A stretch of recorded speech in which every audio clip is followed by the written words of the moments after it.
kallid õpilased, armastage oma kooli, see on suurepärane kool, haruldaselt uhke minevikuga, tundke selle üle uhkust ja võtke midagi eelnevate põlvede tegemistest eeskuju, et Vestholmi nimi alati oleks Eesti ühiskonnas plussmärgiga.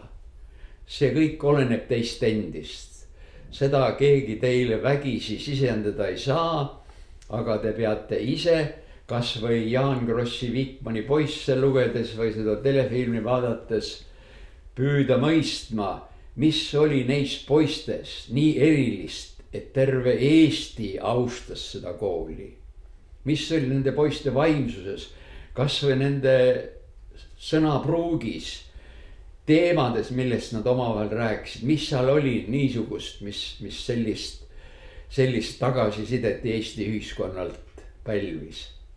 Nii et jääge vestukateks ja käige alati sirge seljaga.